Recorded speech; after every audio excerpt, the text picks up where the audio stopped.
Hello, everyone, and welcome back to another episode of the Meazza podcast. My name is Travis, and we've had a jam-packed Serie A weekend that culminated with a 1-1 draw between league leaders Napoli and reigning Serie A champions Inter. This was a match where Antonio Conte returned to the Giuseppe Meazza for the first time since he resigned from Inter in the summer of 2021 after he led the Nerazzurri to its first Scudetto in over 10 years. That was truly the match of the weekend, so we'll begin there. Got some post-game stats to kind of go through. Kind of tells a little bit of the tale, I would say, maybe, of how this game went out, and then we'll dive a little deeper into the actual match itself. Inter controlled 53% of the possession and Napoli's 47%. Four shots on goal, 13 shots total. Napoli had two shots on goal, five shots total. So Inter had more shots on goal there, double the shots, or sorry, double the shots on goal, and over double actual total shots. Fouls 15 to 12. Inter fouled more. Inter got one yellow card, Napoli zero. And then XG, which I found kind of interesting. Inter's expected goals was 1.53 to Napoli's 0.59. Pre-match, Napoli, they did not have a match midweek, whereas Inter was coming off of a huge 1-0 victory versus Arsenal midweek, coming from a Çalhanoğlu penalty right before halftime. A little bit of maybe foreshadowing there to the weekend. Inzaghi started that match rotating Taremi in front, brought on Fratesi Zielinski, also had Darmian playing left wing back, and Jan Bisek playing left center back in for Bastoni. News of that match was Çalhanoğlu had returned. Big win over a English Premier League team. A lot of Arsenal fans and Inter fans have been interacting over the past couple of years on social media and whatnot. So it was always going to be a big match when it comes to social media, and it's awesome to see that we got the 1-0 victory over their team, these fans over here. And another big thing was Jan Bisek had a huge match. Other than Çalhanoğlu, I would say he was the man of the match. First half of that match, he looked a little shaky in my opinion, especially with his distribution out of the back. He's not a left-footed player, predominantly right-footed, having to swing over to that left center back position, rotating for Bastoni. His distribution looked a little shoddy. I'd say maybe even some of his defending wasn't too great. But in the second half, with Arsenal pretty much relying on corners and crosses, set pieces, whatever, no real build-up play to unlock Inter's back line. Jan Bisek was huge with headed clearances and whatnot in that match. Would also say shout outs to Simone Zaghi. He did a great job in this match against Arsenal as far as it's something that I think a lot of Inter fans and me in particular as well have criticized Inzaghi for, but not being able to adjust in game.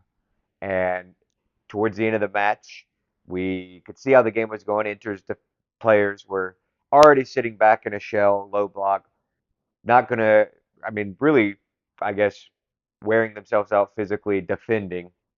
So what he does is he takes off. I wanted to say maybe Mkhitaryan. Should have wrote this down. I don't remember who it was, but he brought on DiMarco, dropped back into a 5-4-1 shell, and really shut it down where Arsenal could not break that back line down. And that was something good to see from a 3-5-2 to a 5-4-1. So that's a little bit of the pre-game stuff.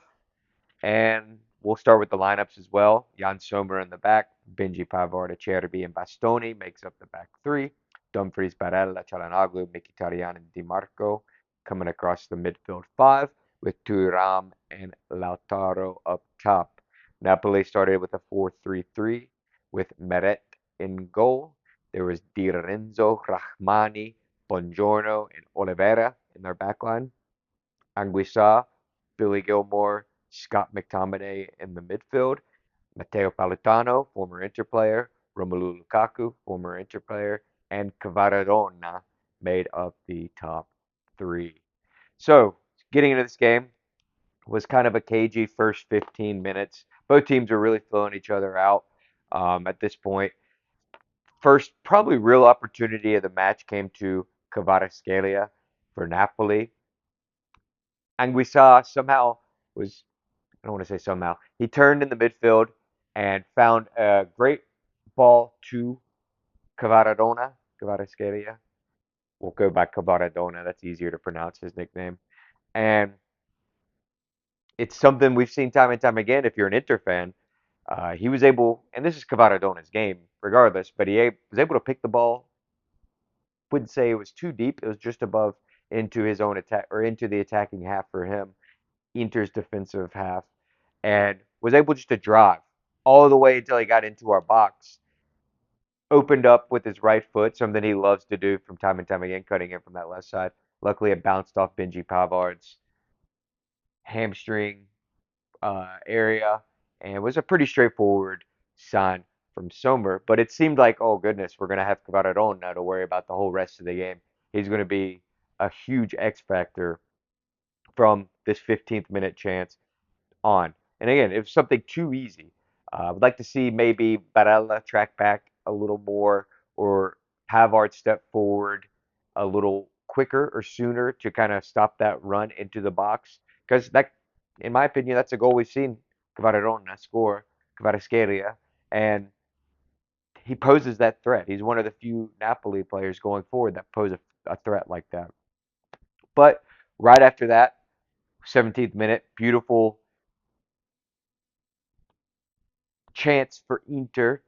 Ball over the cross the top from DiMarco to Dumfries, which is also always a good thing that we see whenever Dumfries and DiMarco are on the squad together. And he played a beautiful through ball in Dumfries. One of the few things, in my opinion, he did great of this match was this chance that he set up. Played Pavard in, and it looked like Pavard was going to have a wide open chance to get it on net to test Meret early. But Buongiorno, out of nowhere, came across with a brilliant block. And I think there's a theme here from this match. Buongiorno was really a standout player when you're looking at this match. We'll touch on it a little bit later, his impact on the match and kind of how hard that is as an Inter fan to see. But the chance was created. Dumfries on the right side, awesome to see. Usually we see a lot more of that stuff. The opportunities happen on the left side. Expected Conte would try and limit DiMarco and Bastoni as much as possible. And it was nice, refreshing to see, hey, Dumfries, Pavard, these guys could maybe also unlock a match if we needed to. 21st minute, another chance for Inter. Barella had a nice volley, kind of sort of out of nothing. But the signs were there. Inter, in first 20 minutes, looked like they were the more dangerous team. But then against the run of play, set piece, corner kick for Napoli. And really, it's one of those I've watched it a few times trying to pick out who's at fault here. But if you watch from the angle that they started the play through with the camera angle behind Kvaratskhelia on the corner, Inter, I know we've done this all season under Inzaghi. It's the zonal marking. It did look like maybe Acerbi was initially on Rachmani when before the ball was kicked. But again, it's a zonal marking. Um, so Rachmani kind of comes across one of his players. Wouldn't say it's really a pick. He uses all of those bodies in the box to his advantage. Runs across, and then whenever he gets in that zone in the 6 yard box, it looks like Turam tried to step up as well um, to Rachmani, and it was just too late. And zonal marking does have its holes. We've been really well. I think this was just a fluke goal. And honestly, we've done really well with the zonal marking off corner kicks, as you could see against Arsenal and other games. I very vaguely remember a lot of games we concede off a corner. But Rachmani comes through, and it was a miss kick. It looked like he it wasn't didn't look like it was something that Rahmani had planned to do, but he put it in the path of McTominay, and all Scott McTominay had to do was it happen. There's nothing that Jan Sommer could have done. Maybe Dumfries could have done a little better. It's tough to point out anybody on this set piece that could have done any better. It all happened so quickly. Dumfries wasn't too far away from McTominay. I'd say if we're going to place any blame, maybe he's the main one. Acerbi Turam. I mean, it's all that marking in there. I think it was just a fluke goal. I don't think Napoli even expected it, especially Rahmani. He wasn't expecting. McTominay, he has that ability to pop up in the box. Similar to Davide Fratese, I think he doesn't give you as much, and this is what's his problem at United, doesn't give you as much as a defensive work rate. He'll get stuck in, but not like a Barella, Çalhanoğlu, these Casemiro for United, these types of players. And he also, between the lines passing, maybe he isn't as good as a Mkhitaryan, a Christian Eriksen for United, these type of players. But what he does give you is that eye for goal. He wants to get forward. He puts himself in good position, so positional sense, very similar to Fratesi. And it was a tap in. Inter's down 1-0. Again, probably harsh there. Shouldn't have been down 1-0. But that's how soccer is. That's why we love the game. That's why we love football. It's the best sport because it only takes one opportunity. Inter midweek, they had more than one opportunity, but the one opportunity we got, penalty, score. Arsenal, 20 some corners, 14, whatever. Couldn't put one away. It's taking your opportunities. And that's the theme for Inter, which we have discussed on this podcast plenty of times, not putting away the opportunities. And kind of this game is a microcosm as that too. So after this, down 1-0, game kind of became a stale period after that. There was the Acerbi chance off of, I think, a recycled corner. We had a corner kind of recycled around, got back in the box. It was a pretty good chance for Acerbi. He gets in these positions sometimes. He loves to get forward, a la Lucio back in the day for Inter fans, the treble winning side. He loves to get forward. He's in the box.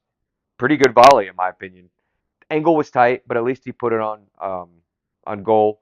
And Meret had to make a save. It was also a great pass through to Acerbi as well by Barella. A lot of people, I think, criticized Nicola Barella for this game, said he wasn't up to it. I'd say there were some momentary lapses and he definitely did some dumb things, but I think he always affects the game in some way, even if he's having a bad game. And he came through with some pretty decent passes and chances and shots on goal as well for this. But then 2 minutes later, we had another Hakan Çalhanoğlu absolute missile, piss missile in the 42nd minute. Picks it up probably about 25, 30 yards out on that left side of the midfield, kind of where Mkhitaryan a lot of times stays when we're in the attacking third. Hakan found his way there, picked it up. I bet whenever he turned and saw the space that he had, I mean, everyone in the whole damn stadium, everyone at home knew what was going to happen. And by God, it was a banger. Like I said, it was a piss missile. Meret even got a hand on it, but you could just see his hand collapse backwards from the sheer strength of this shot. Knuckled a little bit. It's tough to blame Meret for not being able to save this one. Um, you would like to maybe say that he should have. He got a hand on it, but just the sheer pace of this that Çalhanoğlu put on was pure class. This is what we've been missing in the last 2 weeks. And not just this chance in particular. Çalhanoğlu bossed the midfield the whole match, as he did versus Arsenal. This guy, now that Cruz is out, Cruz retired, now that Rodri tore his ACL, he, in my opinion, by far is the best regista in the world. I don't think it's up for debate. He's got every pass in his locker. He does the defensive work. He can slide tackle. He can stand tackle. He can force people to pass outside and not come through the middle. And he can give you goals like this. This what separates him, in my opinion, a little bit from Rodri and Cruz. They both had this in their locker. But Çalhanoğlu, the technique and the power and the form and everything that he brings to the table as far as this these shots and the balls from deep in your own half. to spring DiMarco or Dumfries forward for the counter. It's truly incredible. And Inter misses so much. There's a lot of hate on Christian Aslani, and I get it, but also like he is trying to come in and step in for a guy A, 7, 8 years older than him, B, the best player in the world in his position. So we need to understand that Aslani is still only 23, and he's trying to fill the boots of a guy who is truly world class. I've had conversations in the back about the world class, not in the back, in the past about the world class phrase, and I don't like to use it lightly. People got on to me really hard last year when Chiesa, a couple of times for Italy, Federico Chiesa played really well, and people all over Italian football TV, all over 433, this guy's world class, blah, blah, blah. He's good, but he was not world class. World class is another dimension. It's consistency, it's winning trophies, it's constantly being up there and putting your name in with the best in the world. For 2 to 3 years, Hakan Çalhanoğlu has been up in that conversation since he took over for Marcelo Brozovic. And I think it's now time to say he is the best regista in the world. So that is a huge thing. Zielinski, Barella, they couldn't fill in for him either. This guy is just true, top class, and we missed that. And he brought the game level, and he took over the game in certain aspects for sure. But we're still tied at halftime, 1-1. Um, Halftime thoughts. There wasn't much that I wanted to see change. Inter was playing well. Napoli didn't really offer too much. It didn't seem like. I didn't think, if anything, the changes I thought we needed to make was take off either one of Thuram or Lautaro. They were not great. And bring on a Taremi or a Arnautovic, definitely not Correa, but bring on one of these two guys to at least give something different than what these two have given us in the past few matches, minus, Lautaro's goal, that header 2 weeks ago. Um, but early 52nd minute, another kind of recycled corner kick. Ball bounces around to Dumarco, top right corner of the box. I'm guessing he kind of faded in around there after the corner kick that he took. And left-footed shot outside of the post. It was a great shot. It was a warning sign again early in the second half that Inter is going to be pushing for the second goal. Unfortunately, it went off the post. I think if maybe it would have been a little more in, I think Maret had it covered, but it still was a great shot. 68th minute, from a throw in, a ball somehow finds its way to DiMarco, hits it off the volley. It was right at Meret. I would have liked him to maybe try and put it across goal. Give I think Turam was at the top there, or work Meret a little harder, but half chance there. 72nd minute, huge opportunity in the game, huge moment of the match. Dumfries finds his way in the box, stepping in for the ball. Anguissa for Napoli catches him in the box. Penalty referee points immediately to a penalty. Um, this was the post-match huge controversial moment of the game. It's one of those I looked at it whenever it happened. I had my buddy here, and I was like, it looked like a penalty. Um, but then whenever they slowed it down, I was like, if they called that against Inter, I would be upset. But the call on the field was a penalty. And when they slowed it down from certain angles, it looked like there was the right call. Certain angles made it look like maybe it wasn't, but the call had already been made on the field. Um, Anguissa did catch Dumfries, so I don't think there can really be too much, conspiracies here that wasn't a foul. Regardless of what you look at it, it didn't really impact the match, I guess, as the final. But Hakan Çalhanoğlu steps up, as always, to kick the penalty for Inter. Last week, I had mentioned, no, 2 weeks ago after the international break, Hakan for Turkey missed a penalty. He had two penalties, one made, one missed. And I mentioned that this is something we need to keep an eye out. Hakan hasn't missed a penalty. Hopefully, this isn't something that happens in the future. I was really nervous against Arsenal, his penalty, and he slotted it home. It looked great. Wasn't the most confident of looking penalties, though. It was down the middle. If Raya would have drove the right way, I think it would have been saved. but it's something that I mentioned. Hakan was 19 for 19. My buddy had a parlay going on the couch that was with me. He had Panthers money line. They had won. Vikings money line. It was early in the match. Actually, we might have already been considered winners for the Vikings. So both of those legs had hit. Hakan steps up, and I said, he hasn't missed a penalty yet for Inter, and he said, "Why the hell would you say that?" And sure enough, it was a well struck ball, so much pace and power. Even though Meret dove the right way, there was no way he was stopping it with how much pace, and it's cannoned off sky, cannon, whatever, off the sidebar.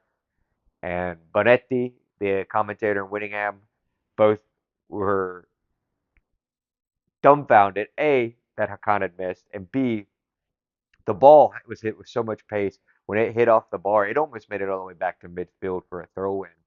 I mean, this thing traveled at least 40 yards off the post, 50 yards. Truly showcased how hard Çalhanoğlu hit the ball. And I don't think it was a missed kick. My buddy DK Mode Dave did an episode for us 2 weeks ago, the bonus episode. He said that he thought maybe he mishit it. From an angle, maybe it does, but when it comes off with that much power, there's no way, in my opinion, that's a mishit. And Napoli survived. It was crazy. Hakan Çalhanoğlu, 19 for 20 now for Inter, 95% from the penalty spot. And it was one of those moments where from that point on, I was like, yeah, this is going to end in a 1-1 draw. We just missed the opportunity. And if he would have scored that, I think we would have gone on one, maybe 3-1. But it was one of those, I think the rest of the team, too, you could see the guys on the sideline were kind of distraught, not really understanding. Hey, this guy automatically is every time scoring from the penalty spot. And it was just one of those days, one of those, this is how the season's going to be kind of deal. Um, After that, the 78th minute, Barella had a great chance, somehow found his way in the box, maneuvered a couple ways, and great left footed shot. Kind of Meret parried it. I think he did good to parry it. I don't think it troubled him that much. There wasn't much pace. Meret parried it away from any trouble, though. And it seemed like, this was going to either a game where it's going to end 1-1, or in typical Pazza Inter fashion, last kick of the match, a la a couple weeks ago versus Venezia, something crazy is going to happen. And sure as hell enough, 94th minute, Ngagwe, that's how I always thought it was Ngoj, came over from Verona for Napoli, but they were saying Ngage, Cyril Ngage, uh, shakes past Darmian, too easily, by the way, for it to be the last second of the match. Found a cross which found Chorito Simeone, which would have been something if Diego Simeone's son scored against us for Antonio Conte. That would have been a crazy headline. Probably about 8 yards out, though. He all alone, Stefan de Vrij, who didn't step quick enough, didn't see him. And in all honesty, guys, if we're being serious, they should have won the match off this goal. It was clear cut opportunity. Skied it somehow. I mean, didn't even hit off the post. Test Sommer, he skied it. And that was the last kick of the match, 1-1 game. Something to kind of discuss before we get into post game. Well, I guess my first post game thought goes in with this. So we'll talk about Inzaghi and his subs. Inzaghi's kind of been a theme with it. When any team is not performing up to the expectations, there's going to be first initial complaints, reactions, dissections are going to be from the manager. So Inzaghi, his substitutions, and more specifically his timing here. So the substitutions in the 82nd minute, this was our first substitution window. We had Matteo Darmian in for Di Marco, right-footed player playing left point back. Zielinski in for Çalhanoğlu, and Meritaremi in for Marcus Thuram. 87th minute, we had Arnautovic, which fucking crazy ass haircut on the back of his head there. Marco Arnautovic, what is he doing? Looked like he just rolled out of bed for Lautaro Martinez and Stefan de Vrij for Francesco Acerbi. Now I get Çalhanoğlu Acerbi coming back from injury, sub them out. But guys, this was 82nd minute and 89th minute. You're saving Acerbi 5 minutes. here. 5 minutes in the grand scheme of things. And you're bringing on a Stefan de Vrij with 5 minutes left, who's not up to the pace of the match. Hasn't had any time to warm up with the game pace kind of deal. And also, Matteo Darmian, 82nd minute in for DiMarco. Same thing. This is so late in the match. It's you're not giving this guy's time. I think even the announcers, this is strange. This is so late. It's tough to put these guys into matches this late that aren't up to the speed or the flow of the match. And it shows in that last chance, the 94th minute for Simeone.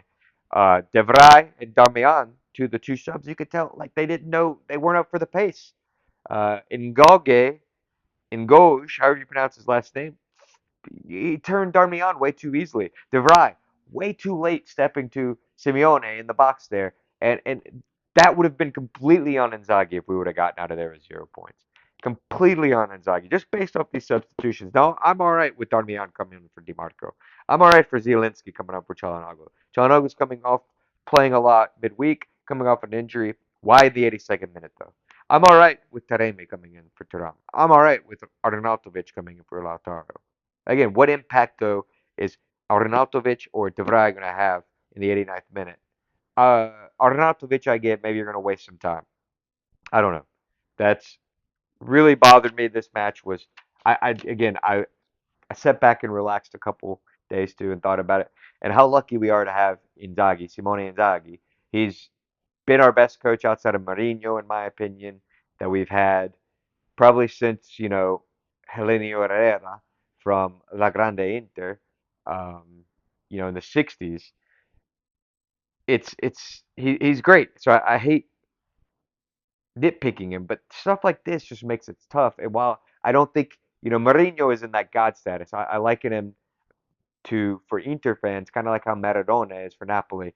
Mourinho will always be top. What he did for us, the treble, everything, he left us. Oh well. He coached for Roma. Oh well. He's still a god. The only thing he could do ever to change that would be go to Juventus or Milan, and I don't think he would ever do that. He understands and respects Inter too much to do something like that, or at least I hope. But Inzaghi, you've got to shore these things up. And again, we're not getting really any impact off the bench with these substitutions again. So it's another thing we've talked about. Impact off the bench substitutions. Yet again, another game where we don't get that. Simeone had the chance. Napoli had an impact substitution. Simeone in for Lukaku. It's I don't know. There's something that's worrying me more about this team. We talk about our depth and how good they are. Taremi, people hate on Arnautovic. Mehdi Taremi, what has he done to not get the same hate as Arnautovic? Um, the only thing I can say is he didn't play last year in that game against Atletico Madrid first leg where, Arnautovic should have scored 4 goals. I think that was the turning point of why people hate Marco Arnautovic. But Taremi hasn't done anything. He hasn't scored. He don't think he's provided more than maybe one assist. He works hard off the ball. I'll give him that. He can. What was it? The match against it was one of the Champions League matches. He worked really hard, stole the ball, provided a lot of opportunities for us. But other than that, he hasn't really done much. I think we need to start criticizing Meritaremi as much as Marco Arnautovic, in my opinion. Guys, let me know what you think. I know that's a hot topic. Second thought after post game is our forwards. Our forwards, I've tried making excuses for Lautaro and Thuram. Just kind of talked about Arnautovic and Meritaremi. But Lautaro and Thuram, it's just not good enough this season. As simple as that. The interplay between the two is not good enough. The goals output is not good enough. These guys should at least be double-digit scores both right now with the chances that they have had, and it's frustrating.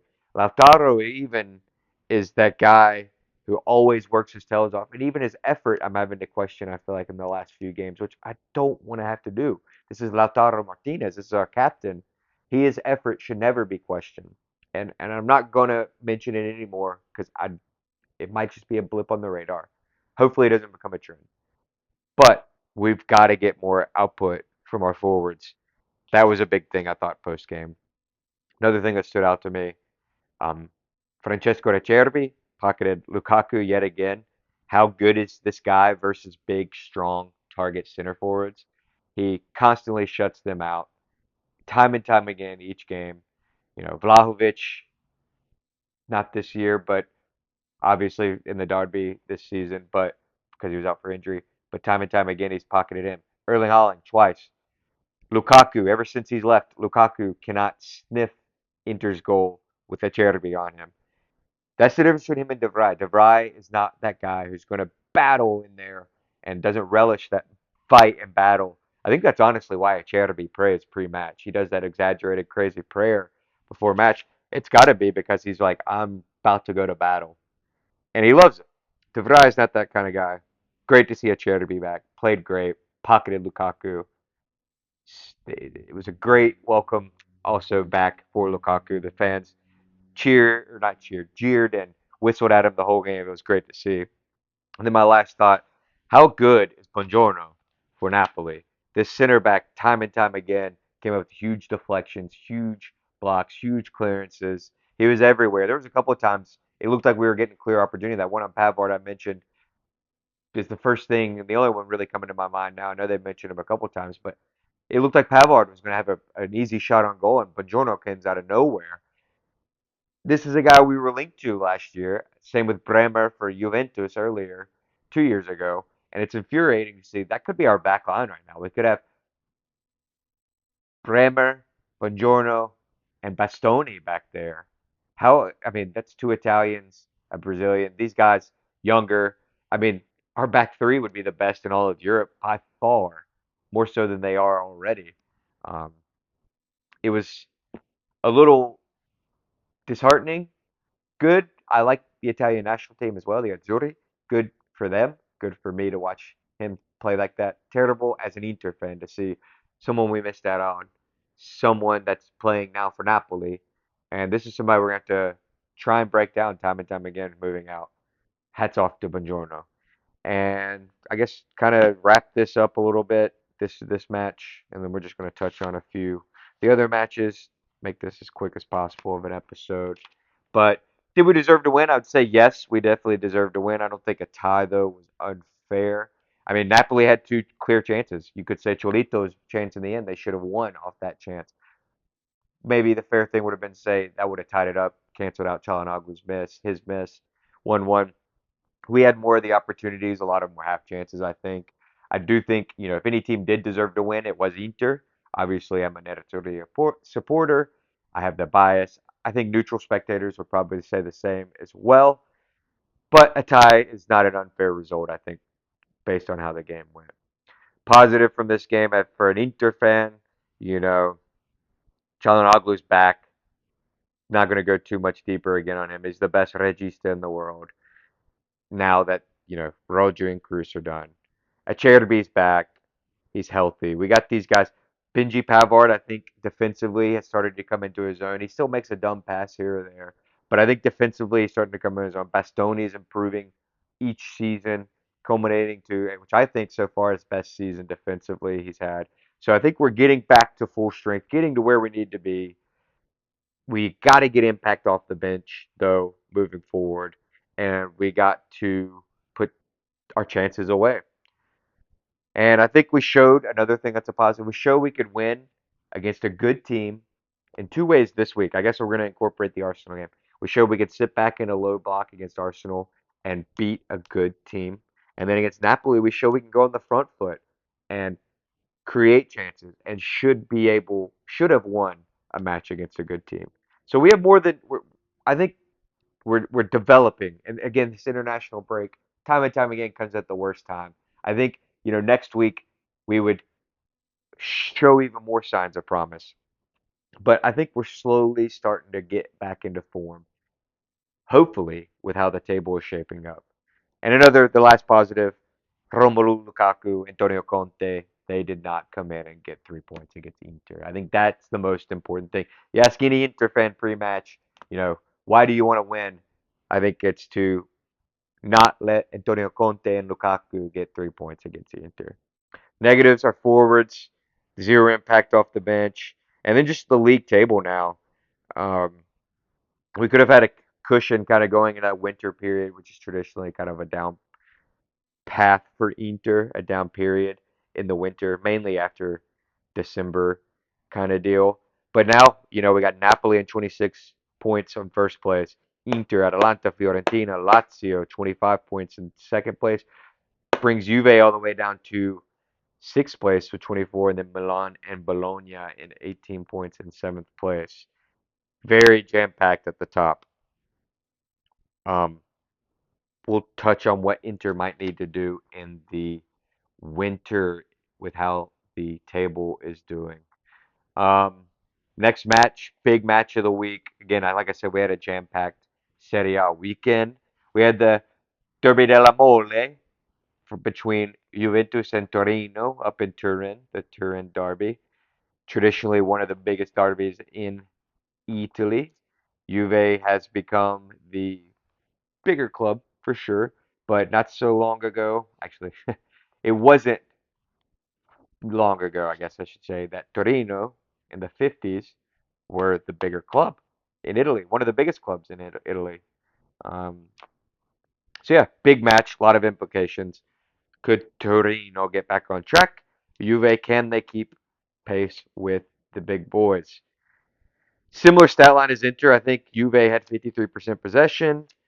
Torino had 47. Shots were, I think, Juve had 4 on goal, 13 total. I want to say Torino might have had a little more shots than Napoli did for Inter. But the difference was Juve took 2 goals and were very clinical. And then, yet again, Juve has another clean sheet. Juve doing the stuff that us as Inter fans are wanting to see. But they get goals from Tim Weah. Yildiz again. He's really come on since the Inter Juve match, Derby della Morenina. And it is kind of scary from an Inter perspective that Juventus is getting these results now and these impacts from players other than Dusan Vlahovic. Um, I thought a few weeks ago that whenever he started scoring again, he's going to carry Juve as far as they can go. But now they're getting Yildiz, Weah, McKinney, uh, Conceição, Nico Gonzalez is coming back. All these players are going to potentially maybe have an impact for Juventus. So this is interesting stuff to see if you're an Inter fan.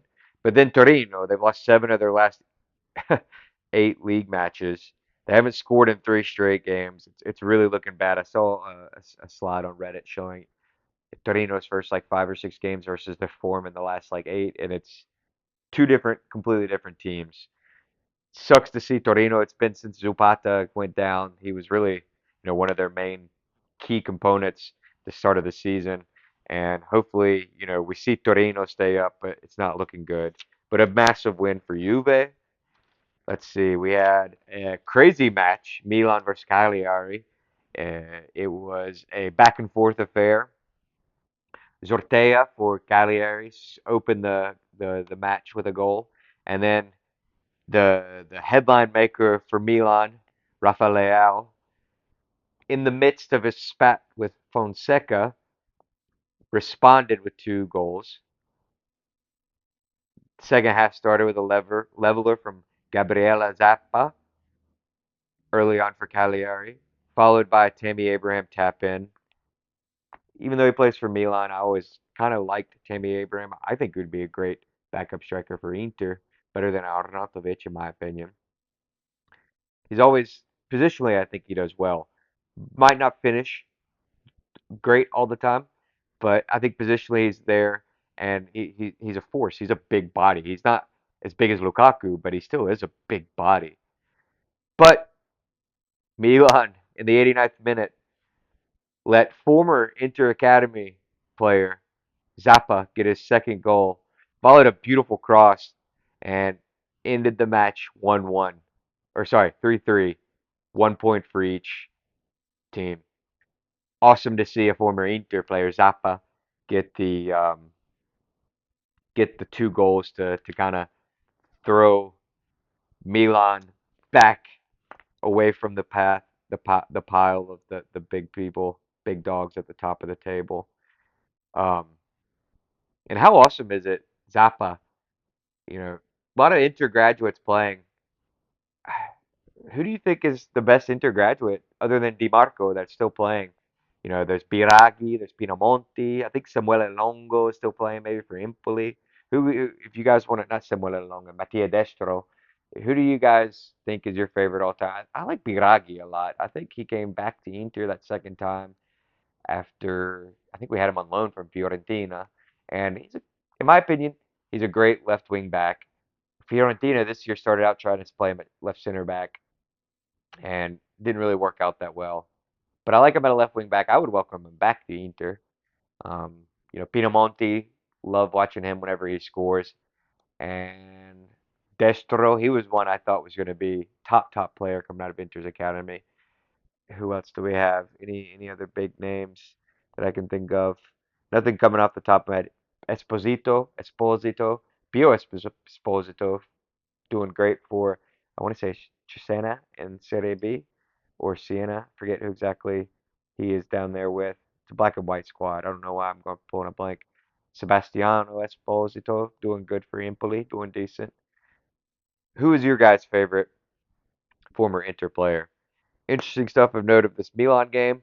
Second consecutive game that Leao has started. Started their 3-1 win versus Madrid.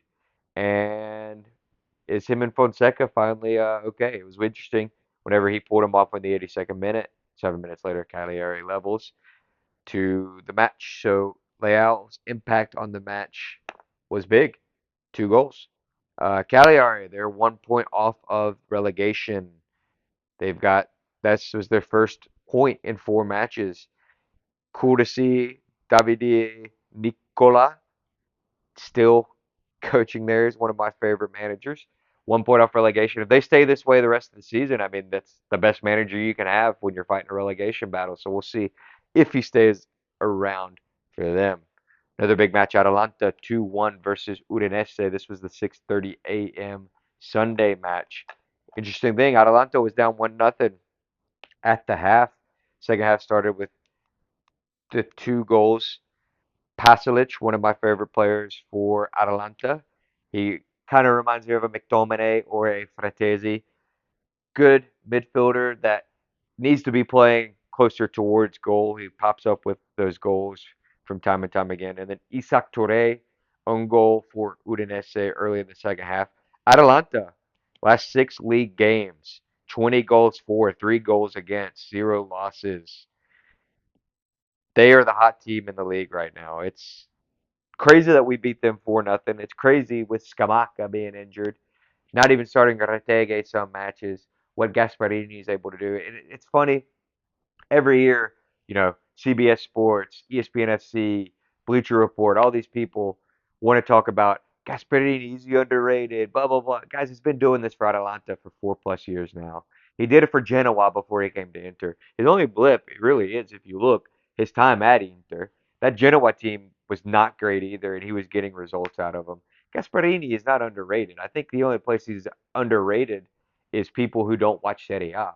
It kind of baffles me, the CBS Serie A crew that always talks about it. Like, guys, this is commonplace. This is what Gasparini has been doing for a while. It's not a blip on the radar. He has proven to be one of the best Italian managers of the last 20 years. Um, Shout outs to Gasparini. Lazio 1, Monza 0. Zaccagni goal in the first half against bottom side Monza is a real boring match. This one I actually got to watch a little bit of it. I wish I wouldn't have watched any of it. It was kind of boring. But Lazio back on level terms in second place with Fiorentina and Inter and Atalanta. So it's kind of crazy. Lazio, they've won 6 out of their last 7. The only loss was 1-0 to Juve, where they gave up a red card early on. Romagnoli got a red card for his foul on Kalulu.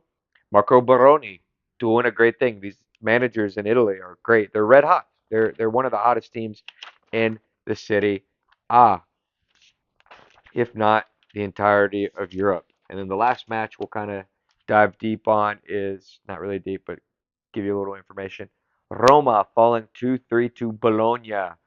A late El Shaarawy goal was not enough to save 3 point or to at least bring back for a point for Roma to Vincenzo Italiano's Bologna, who they've got 3 straight league wins, guys, and they're level in points with Milan in 7th place. They've only got 1 loss on the season. They've got a shit ton of draws, But I was really hard on Vincenzo Italiano early in the season and why Bologna. I thought he should have been sacked before Daniele De Rossi, in my opinion. But Bologna stuck with him. They did what maybe Roma should have done with De Rossi, and it's paying off. They're in that seventh place position. They're far away from first and tied for second place and sixth place, but they're there level with Milan after a slow start to the season. Shout out to Vincenzo Italiano. I'm sorry I ever um, doubted you. It's looking good there for Bologna. But the big news after this for Roma, they finally sacked Ivan Juric. Sad to say, I like Ivan Juric. Actually, it was weird this week on YouTube just popped up a big Sampdoria Genoa match from that 2009, I believe. Cassano and Pazzini versus Diego Milito and the Genoa side. And Juric playing, I think he drew a penalty in the match. I think it was a 3-3 game or a 3-1 game. I forget what it was. Cool to see that. And then he gets sacked. I like Ivan Juric. Probably not good enough for a club of Roma's supposed size. Think he was really fun with Verona and Torino, but sucks. He got sacked. And now it's like, what does Roma do? Who's the alternative? We got Roberto Mancini, Max Allegri, who cited at the Inter Napoli match, Maurizio Sarri. I mean, who wants to go there? They're 12th place, 13 points above, or on 13 points, five above relegation. They've already sacked two managers. What is this? Match day 12. So I don't know who would want to go there. Honestly, I see a lot of people, Roma fans, saying hopefully it's Mancini. I think Allegri would be the better option. Sarri coming in mid-season never works out well for him. It takes some time. He needs a full preseason to kind of develop his style of play that he likes. That's something to keep an eye on what Roma do from this. And then Fiorentina beat Verona 3-1. I want to leave this with one final kind of question, maybe two, but it was, I don't remember who said it.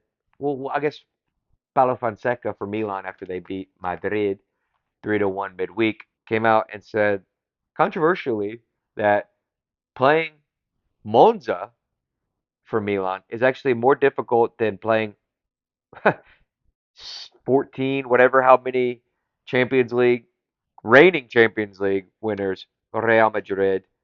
And it begs the question, is Serie A currently, and if you would asked me this 5 years ago, I would have said you were fucking crazy. But I don't think it's as crazy anymore to say, is Serie A the best league in the world? Look midweek, Inter beat Arsenal 1-0. Arsenal, a team that pushed Man City to the very limits the past two seasons. Some people will say have some of the best players in the world. Inter beat them 1-0. Was never really trouble with that match. Milan beat former or reigning Champions League winners Real Madrid 3-1. Atalanta beat Stuttgart, who's pretty hot in the Bundesliga this season, 2-0. Juve tied Lille 1-1. Lazio beat Porto, Portuguese Giants, 2-1 in the Europa League. It's and you could even go as far as looking at all the Italian managers in the world that have found success. I mean, look in England, the supposed best league in the world for the last 15 years. Anytime an Italian manager goes to England, they win a trophy within like the first two seasons. Antonio Conte, first season. Di Matteo, I think he filled in, went and won a Champions League at the least for Chelsea. Um, who's the guy now for Chelsea that's the manager? They love their Italian managers. And it's something that you got to see.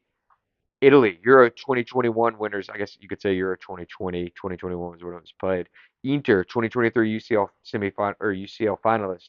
Milan was in the semis that year.